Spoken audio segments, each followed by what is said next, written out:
Hello dear students and welcome to this lecture on an interesting topic, dispersal of seeds and fruits in plants. You know, plants are generally sessile, yet their life cycle includes a mobile phase wherein generative propagules such as spores, seeds, fruits or even complete plant carrying seeds as well as vegetative propagules such as bulbs, shoots, runners, adventitious buds, rhizomes, etc. are transported over different distances on their own or with the help of different biotic and abiotic factors. The objective of the present lecture is to give students an opportunity to learn about fruit and seed dispersal and direct them to appropriate sources of information about the seed dispersal. The sequence of steps that we follow in this lecture is we will first define what we mean by dispersal, then we will deliberate upon the importance of dispersal, subsequently we will come to the evolution of dispersal, and more importantly we will discuss vectors which are involved in this seed and fruit dispersal followed by their types. First important question is what we mean by seed dispersal or fruit dispersal. Dispersal is defined as the movement of an organism away from its place of birth, mainly through its propagules such as fruits and seeds in case of plants. Or in other words, it is the scattering of fruits and seeds to other places or their transfer from one place to another by themselves or by some external agencies. What makes this fruit and seed dispersal important is an interesting question. Seeds and fruit dispersal is currently of intense interest because of its critical importance for plant community dynamics, population structure, and vegetation response to various land use changes as well as the climate change. And dispersal of propagules, seeds and fruits particularly, mainly occurs to find new sites for establishment, safe sites where germination and further survival is likely to be guaranteed. And the importance of fruit and seed dispersal stems from the fact that this reduces competition between the parent plant and the seeds. Also, it reduces overcrowding. Third, it provides opportunities to spread the plant to new localities and expand its range. Then, seed dispersal is essential for the success of plant reproduction and adaptation as well. Germination and growth away from the mother plant allows opportunities to find advantageous areas to inhabit, in addition to avoiding the unfavorable conditions around the mother plant, such as inbreeding and sibling competition and so on. Moreover, it enables new plant seedlings to grow better. Evolution of seed dispersal is quite interesting. The origin of fruits of angiosperms particularly was a major evolutionary innovation that greatly enhanced seed dispersal efficiency and triggered rapid diversification of flowering plants. The seed dispersion pattern not only determines the potential area of plant recruitment, but also serves as a template for subsequent processes such as predation, competition, and mating. And there are numerous examples of very interesting co-evolutionary relationships between various plant species and their dispersal vectors. Seed dispersal can significantly contribute to species coexistence through trade-offs between colonization ability and other characters across species, and through the slowing of competitive exclusion when seeds fail to arrive. And dispersal also affects the rates of gene flow, hence influences genetic structure within and among populations. Studies have suggested that seed and fruit evolution was driven, at least in part, by dispersal agents. However, the actual spatial pattern of dispersal of seeds remains understudied so far, and little is known about the evolutionary forces that drew rapid diversification of seeds and fruit types. Now, very important aspect is which vectors are involved in the process of seed and fruit dispersal. Let me tell you, a large number of different means of dispersal of fruits and seeds needs a broad understanding of the vectors and the mechanisms involved. Vectors of the propagule transport can be grouped into three main types. Number one, autochory, wherein the dispersal of propagules is carried out by the plant itself. Second, allochory, where the plant exploits different means of transport, vectors such as wind, water, animals, and so on. And third is the achelochory, where dispersal is inhibited by certain factors. Well, autochory so far is concerned, plants have evolved many mechanisms for self-dispersal, which ensure their spatial distribution in many ways. And we can group it into different types, such as barochory, that is transport via gravity, in which propagules transported via gravitational force or via gravity without any special aid, a mechanism that may result in distribution over a steep slope generally. And usually the highest density of seeds in this case of dispersal is reached near the mother plant, near the seed shade. Second is the blastochory, that is dispersal via runners. Propagules find suitable growing sites by growth processes, for example, through scions, that is the vegetative shoots, or pedicels, as you see in case of Cymbellaria muralis. Third type of autochory is herpochory, that is the short distance transport through active creeping, for example, in case of Trifolium stellatum, in which the awns are hygroscopic in nature and twist with changes in humidity, thereby dispersing propagules. Ballochory is another type, self-seeder, what is called also as, where propagules are propelled by a single impulse from the mother plant. The necessary impulse may be provided by factors such as wind, animals, or even a raindrop. A special type of this ballochory is autoballochory, where, however, a type of self-dispersal where no such impulse is required and pressure is produced either by differences in the turgor, for example, in case of Iqbalium elaterium, or drying fruits or seed cases themselves, for example, in case of Bauhinia purpurea. Such self-dispersal can involve an explosion of fruits sometimes also, which then throws the seeds away from the fruit itself.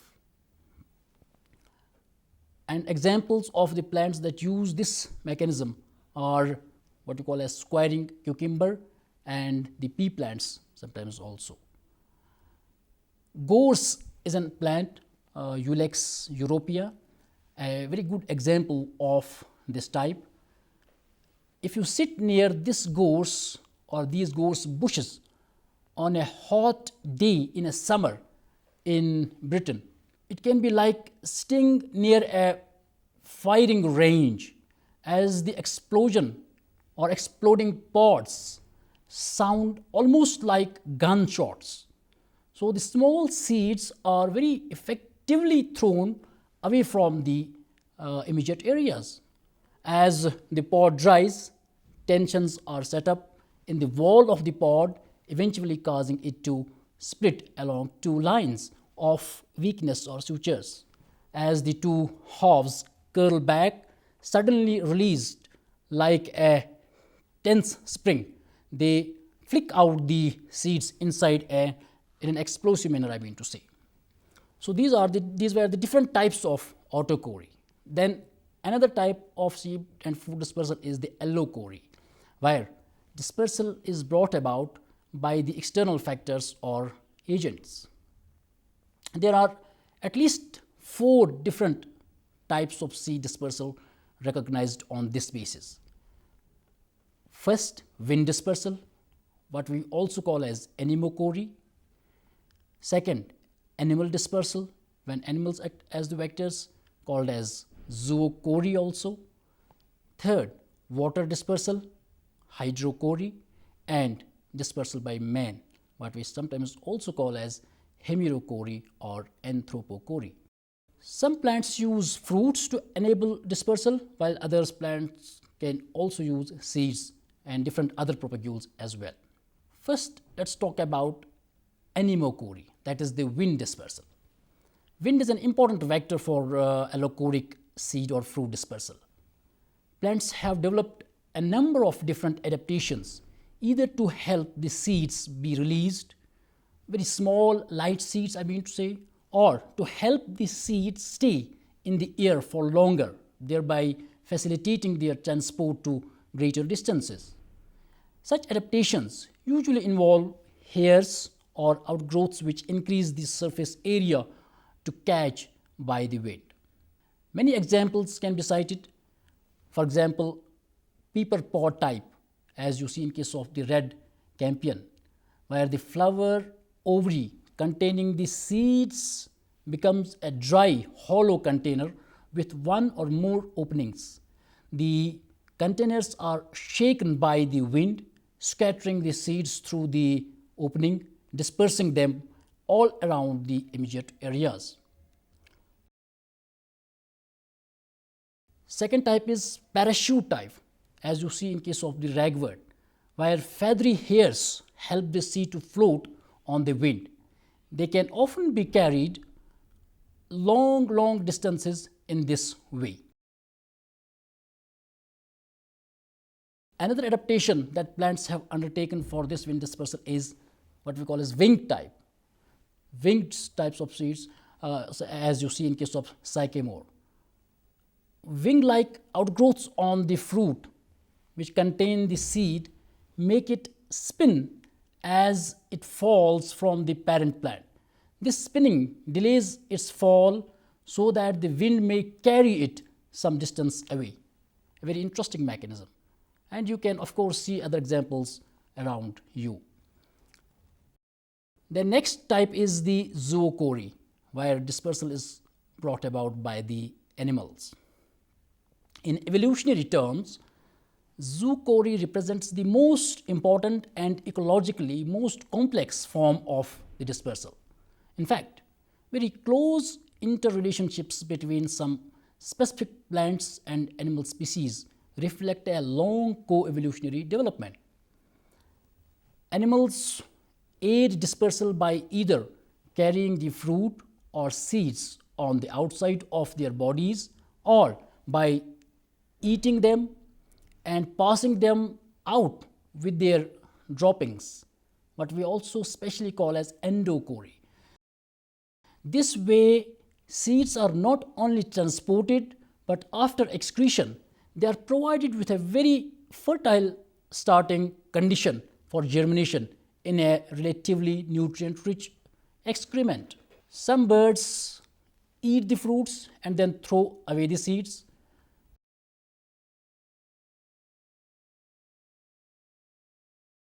Seeds or fruits carried on the surface of the animals often have hooks to attach it in the coat of the animals.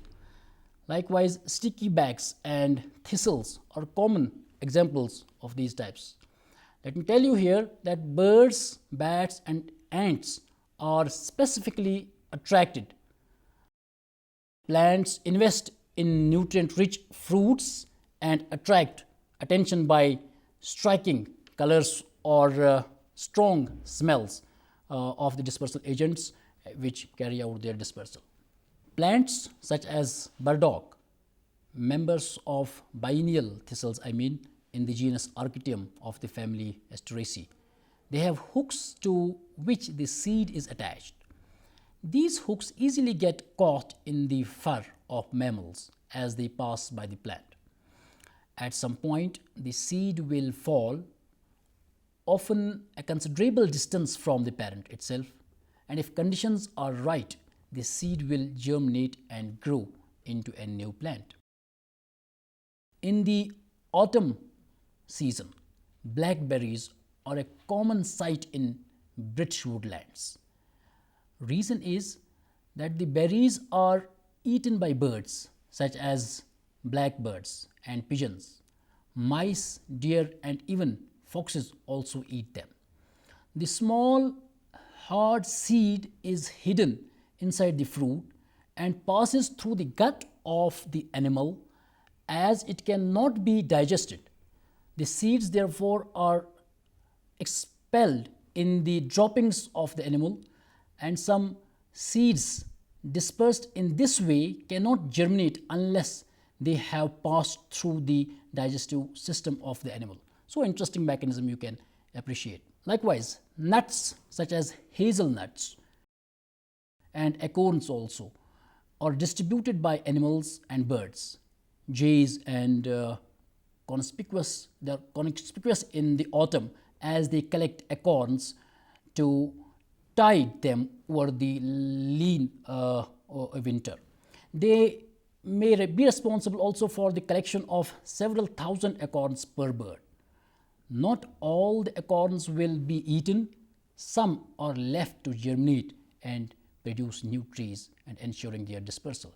Likewise, one more example very interesting is squirrels are famous for collecting nuts, not only of which will they eat or they will be eaten, some will be even forgotten by the squirrels to eat and they will be left to germinate later.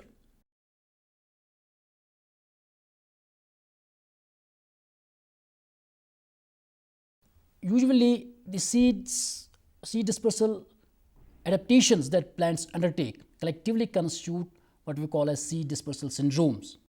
Many types of syndromes you can come across in the plant world. Now, water dispersal. Water is also an important vector to plant dispersal, and flowing waters, in fact, especially of streams and rivers, they act as effective corridors for propagule dispersal. The seeds or fruits are dropped from the plant into the river or the lakes or the seas, and they, being less dense than water, float, and some of them can germinate if on being washed up and on the land and carried, the conditions are favorable there. Plants such as pond iris, for example, grow in or near the fresh water. The seed pods break open when they are ripe. Those which fall into the water, they float away. The seeds may be dispersed long distances in this way, and they can either germinate in water or when they become stranded on a mud, they also rejuvenate germination. A very special type of dispersal is what we call as hemerochory or anthropochory also. Dispersal brought about by man. Man can play, and in fact has played, an important and exceptionally important role, I must say, in the recent history of plant distribution, carrying propagules, seeds and fruits especially, to long distances, overcoming all geographical or ecological barriers. Sometimes the plants are intentionally transported to different regions for various reasons such as food or ornamental purposes, what we also sometimes call as ethylochory, and sometimes it occurs unintentionally along with other propagules or vectors, for example, weed seeds in case of cereal crops, what we also call as spirochory. An outcome of this anthropogenic seed and fruit dispersal is the burgeonic plant invasions, which is in fact a burning problem. Many non-native plants take over the native landscapes and outcompete the native plants and lead to the biotic homogenization. And one of the important components of this change is the man itself. or himself. Last one type of this dispersal is what we call as atelochory. It's also called as echory and is a special form of distribution from an evolutionary perspective, I mean to say, because dispersal is prevented, due to which production, or I mean the reproduction takes place at the site where mother plant grows, which is a favorable site for that particular species. Best examples we can cite are Arachis hypogea or Trifolium subterraneum. In these cases, what happens is that after pollination, pedicel and ovary penetrate into the ground and lead to the germination of the plant itself again. It's important to note here that plant species do not use often one form of seed dispersal alone. Instead, different strategies or forms may complement or supplement each other to ensure and safeguard better dispersal. To conclude with, in the present lecture, we understood what we mean by dispersal of seeds and fruits and how many possible vectors and mechanisms play a key role in this process of seed and fruit dispersal. We also learned that since the origin of fruits of angiosperms, many major co-evolutionary innovations greatly enhanced the seed dispersal efficiency and in fact triggered rapid diversification of the plant world. In view of the importance of seed and fruit dispersal for plant community dynamics, population structure and vegetation response to various land use changes, especially the climate change as I mentioned earlier on, I think the objective of the lecture, that is to stimulate interest amongst students in this topic through relevant anecdotes and examples, is duly fulfilled. With this, I take your leave now. Goodbye.